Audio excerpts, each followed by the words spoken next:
Okay, part four of me mapping what I know so far regarding energy dynamics, relationship dynamics, psychological abuse. Ultimately, I want to remind you guys that this does eventually go into conscious co-creation, basically creating your own reality with conscious awareness.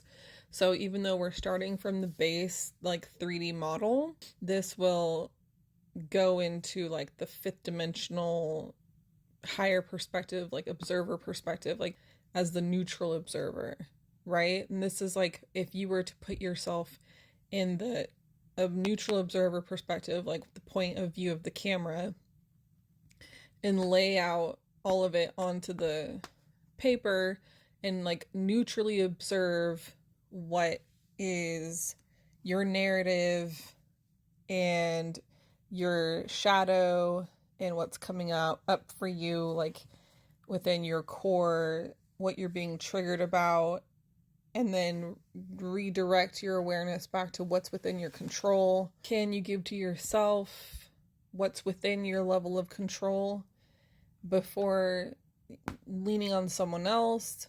And then if you lean on someone else, make sure that they are safe enough of a person, meaning they are who they say they are. You guys have open contract, meaning you're speaking directly about your needs and how to get those met through equal energy exchange. Ultimately, this will lead to the progressiveness of becoming self-aware of what's in your shadow, what programs are running in the background of your life that is creating self-sabotage and limiting belief structures and holding you back from achieving what your conscious mind and heart desire and want to achieve in this life. The only way to get there is to remove what's blocking your blessings, basically.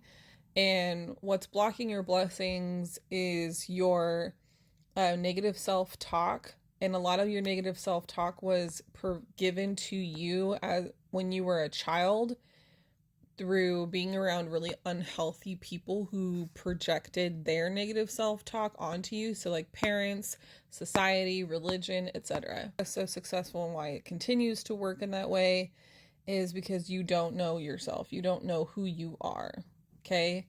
You don't know your potential. So when we get into the shadow and we start seeing, we're basically shining a light, quite literally, on the negative stuff, like the shame parts and the guilt and the fears and all that stuff. And that can be really triggering because what it's doing is it's bringing up in you that internalized judge that you are judging yourself with, which is the inner critic that you were given by other people. So this person made you feel when you were young that you weren't good enough. And because you didn't have the higher cognitive faculties to work through these dynamics of, like, you when you were 5 or 6 or whatever, you didn't have the higher cognitive functioning to go, oh, my mom is projecting onto me her fears and her insecurities and her limiting beliefs, and that doesn't belong to me. That's actually hers. You didn't have that. So what happened is you got programmed to identify with that, and now you hold those seeds of lack in your self-concept. That becomes your personal reality, your personality, right? A person who sabotages greatness and unlimited ability because you don't know what's on the other side of the negative programming. So even though we're shining a light on that shame part that you hold within yourself that feels like you're not good enough or you are bad or you are whatever the negative self-talk is, it's gonna trigger that shadow part of you, okay, that judges itself. The antidote to all of this, and I'm trying to get out on paper and map out, is to accept yourself. Totally. Hard thing is that what the ego does and what the shadow does is it pushes down beneath the awareness all of the parts of us that we are internally judging as not good enough, things to be ashamed of, so we can protect our inner self-perception. Think of ourselves as being good, even though our negative self-talk is quite sabotaging. I'm shining a light on the shadow, and the shadow thinks it's protecting you from the internalized shame that you are judging yourself with. So as soon as something gets shined on the shadow gets triggered and it wants to protect you. So it goes into self-protection mode, believes that someone else is trying to make you feel bad about yourself. The truth is you already feel bad about yourself. That's your shadow.